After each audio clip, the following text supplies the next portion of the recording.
I'm certain it is ties who has created them to prevent people from getting anywhere near the golden apples that we are hoping to find in the windshield future, the scarecrow is. I know that powerful magic can bring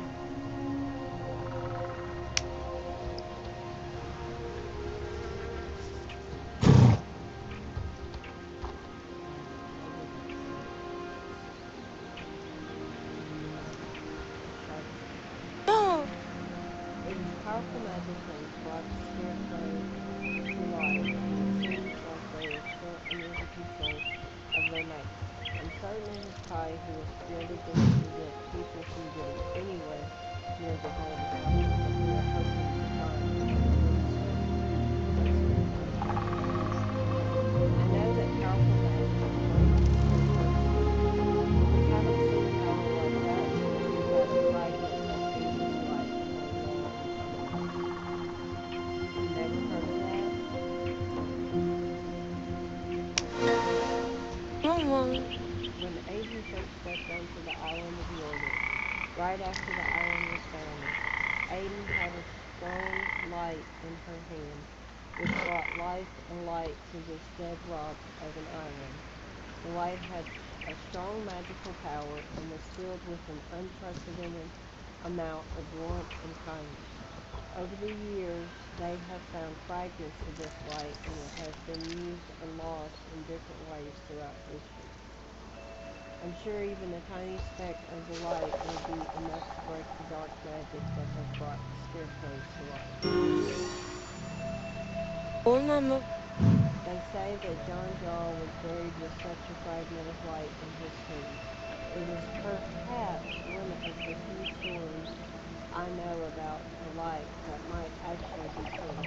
It was John Jaw who discovered the island in the 13th century, and it was he who named it Jordan. The problem is that Joel's tomb is sealed, and I have no idea how to open it. That's right, Amanda. You have been there and collected ghost iron ore, but you only entered the first chamber. They say the tomb has a number of chambers. But maybe the history books can tell you more. Talk with Linda. You already dropped her off at the library and see if you can find anything in the history books that might tell us how to open Jaws' tomb. I like how I say it. Okay, so we can't go to the window. Stop.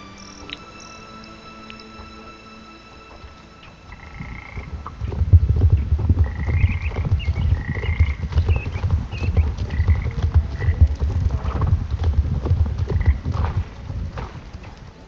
Can't go further.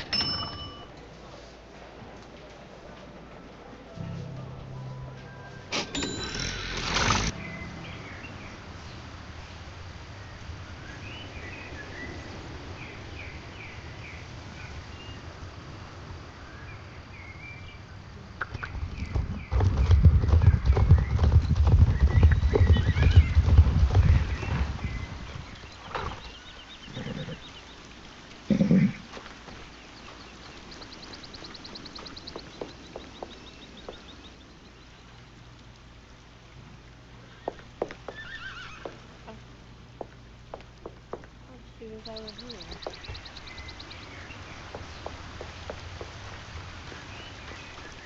But she might have been over here.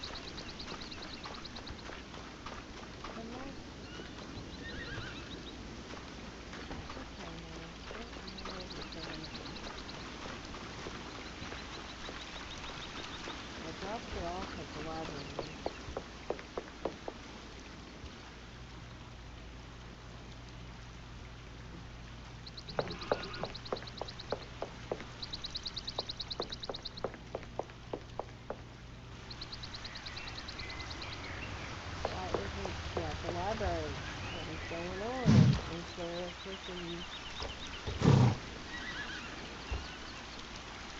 telling her I love her with her here. I dropped her off.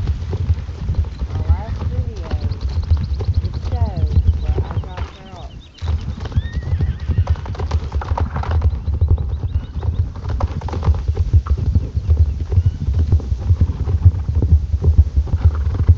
This part of these bugs is funny. I remember that part where I went on boat with Scarecrow to talk to Alex and that I gotta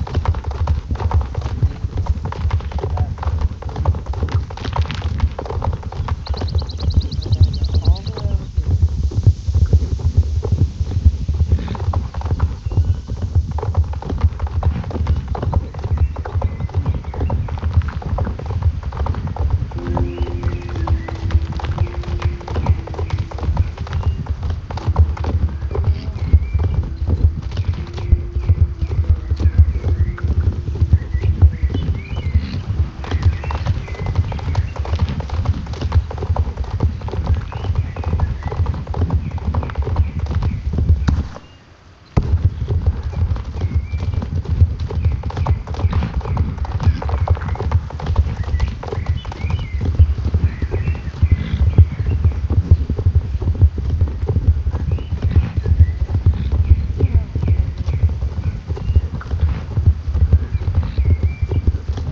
Back over here. Why don't you get back over here? Oh Ma. goodness. I haven't found anything yet, but you have. That's great. So a fragment of Aiden's light can break the spell that keeps the scarecrows alive. The legend has it that Jarl is buried with a fragment in his tomb. We just need to figure out how to get in there. Okay. Not easy. But there must be something in the history books about his funeral. And then she vanishes. And I bet you she's back at the library. And then here's Scarecrow Joe. See? Hmm. They just showed up. Okay. You don't notice him a while back, when yesterday or the day before.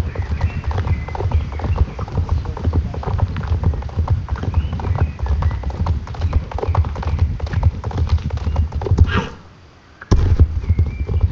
I gotta go all the way back to the library.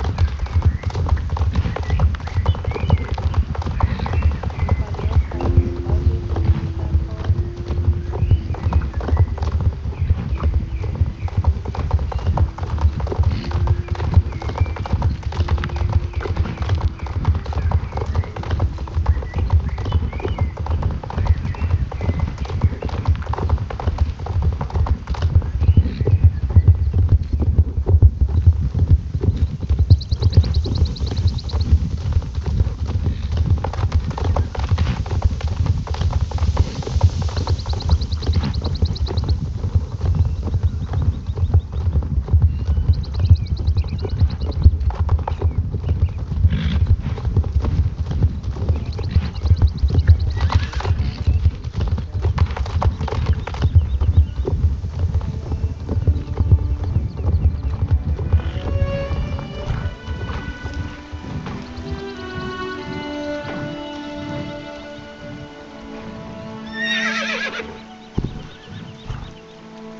Mom. I know there are three books we are going to want to look at.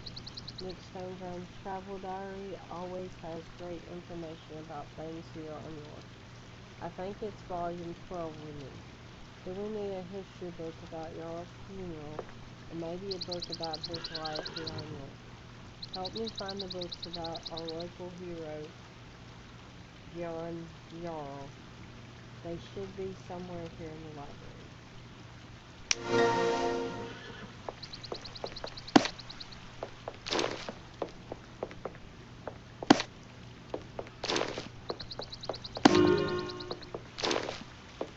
Mo.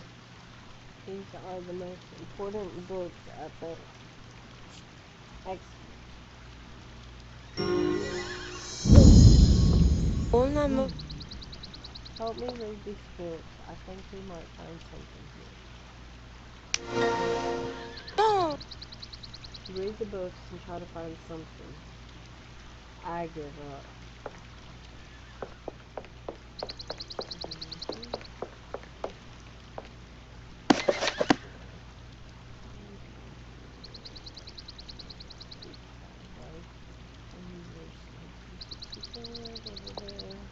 For 45 years, Jan wreaked havoc on Jorvik and never left the island since the day he first claimed the island as his own.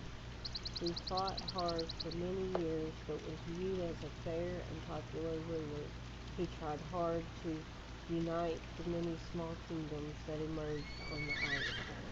Anyone who stood against John would face a very dangerous enemy. Well, everyone knows of his exploits and the history books explains it well. The funeral was attended by many guests representing nearly all the clans of York. One clan in particular was the Silver Clan of John's descendants who still make their home in Silverglade today. Even the local Druids who had a good relationship with John Jarl attended the service. The funeral lasted 3 days and was followed by a month of official mourning and peace on York. The actual burial was in a tomb not far from the Thorn Rocks, where one of his ships sunk to the bottom after they discovered York. From there, he could forever watch over his mighty castle rising in the south. The great tomb consisted of several rooms, and the portal to each room was sealed with a magical runestone that could only be opened with a special magical key, a sun key, a moon key, a lightning key, and a star key. These magical druid seals skills, uh, were acquired skills which are now long forgotten.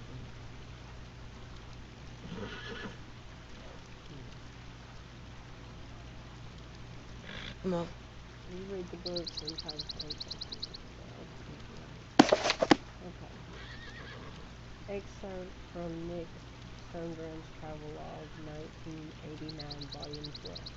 I was very impressed by a giant statue that has been erected here. The old fort is watched over by the epic statue of Governor Garth. He defended Jorvik against pirates with only a cannonball and a boat hook. Without his bravery, Jorvik would have been lost to foreign powers and would not be the free nation it is today. Hence the statue. The location was a natural choice when John Jarl landed in 1218 and built Jorvik's first fort. Governor Garth modernized the old fort in the 1600s using cutting-edge defense construction techniques. Garth was found by the fact that his ancestors had traveled with Columbus on his famous transatlantic voyage in 1492, and therefore named the fort after the famous sister ship of the Santa Maria. During extensive renovations, Garth is said to have found a number of very interesting artifacts in the walls of the old fort. Legend also has it that Garth still watches over very unique artifacts himself from beyond his final resting place. The artifact apparently has something to do with the sun. Someday I will find the time to investigate these stories more thoroughly. But today I have an exciting church ruin to visit. But this has been fascinating, I must admit. Mo.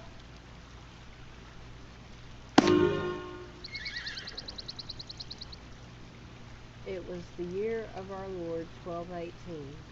sometime in October. It was a foggy and cold winter morning. John Jarl's ship had been in dire straits for weeks. There was hardly any food or fresh water left on board, and the starving crew were already half dead, but they did not dare stand up to their job. John was convinced he would find uncharmed land out here in the ocean. God had known him. God had shown him this in his increasingly recurring visions. Was John going crazy, or would he prove once and for all he was right? The crew was loyal and would follow him anywhere, even if it meant death. The same moment the first mate was about to jump overboard to end his suffering, something happened. The fog suddenly cleared before the ship to and revealed rising cliffs above the water. Land ahoy! Land ahoy! Land in sight! Please let it be more than just a barren rock. It turned out John was right again. The occupants in the first ship unfortunately never found out, as the sharp rocks that would later be referred as the thorn rocks tore out the bottom of the ship. All men were lost. Jarl's ship and the rest of the fleet made a sharp turn when they knew of the fate of the first ship, and they instead landed at a calmer beach quite a bit further down the coast, south of the Thorn Rocks. It was on the beach that John first set his armored foot, and despite his emaciated body, he climbed up a 50-foot cliff, which would later be the site of their first fort, and he shouted into the night, "I am John Jarl, son of York. This land is now my land, and I name it Yorvik, and I shall defend it with my life as long as I live, and with my soul after I am dead." Thunder boomed down from the mountains. If John and his crew had not been so relieved at their landing, they might have noticed the sound was not thunder, but a huge herd of wild Yorvik horses. Frightened by his shouting, their new land would turn out richer than they ever could have imagined, and filled with such danger that would put your most fearsome nightmares to shame.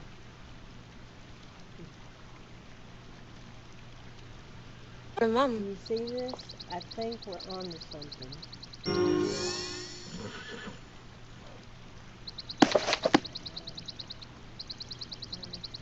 Read that.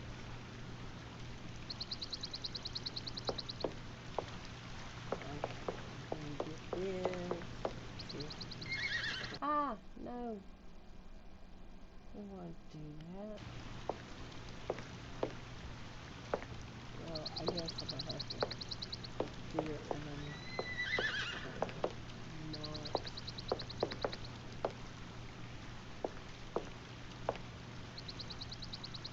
Well, I'll just have to do it some other time. Okay, so what is the next step? Fort painting. Oh yeah, that's right. Fort painting.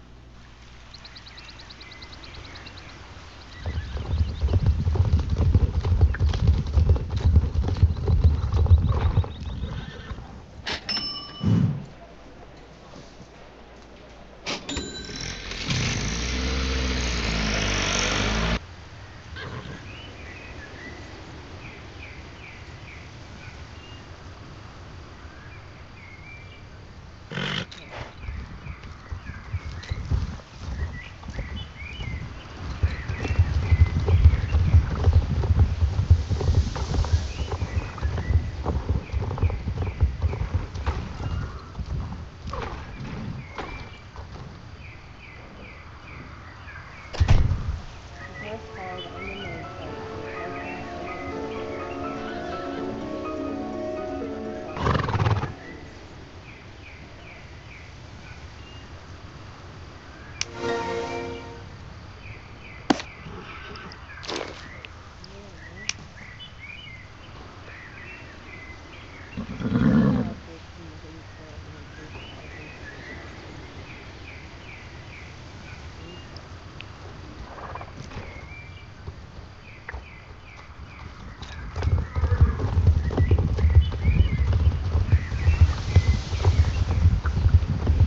your answers, I will seriously consider giving you a fragment of Aiden's life.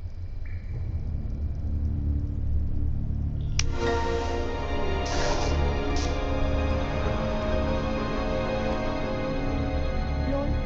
The people of Aden had a leader who I guess is their most important representative until this day. Who is it? Sparrow. If I give you what you came for, then in principle you will be acting in my name. Therefore, I must be sure you know who I am. Which year did I land on your planet? He was my father. What was my father name? Sa. Is it my greatest wish to protect and serve the African maiden? Da. Will you do everything in your power to serve and keep her safe? Bana. For the moment, I understand now that you are a true servant of the people of Aden. I will fulfill your wish and give you the fragment since your intentions seem to be important and you act on behalf of the Druids. My interests are the same as the Druids. Be aware that the power of the fragment has not been activated, but the Druids know what needs to be done. I've rested for nearly 800 years, and until now I have not awoken from my final rest. I don't yet see the need to take part in this final battle to protect the world. A judgment day, Aiden hasn't yet called for me. Farewell, Amanda. I return now to my final resting place until the moment I am called again. Eh, say hi to Crook, by the way.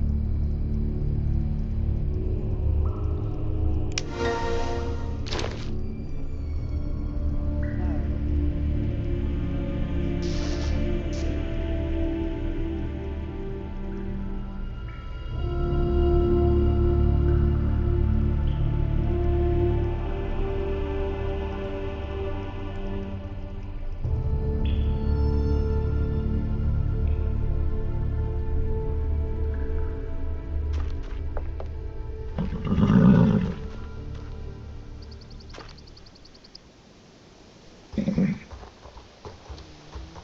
probably go talk to Elizabeth.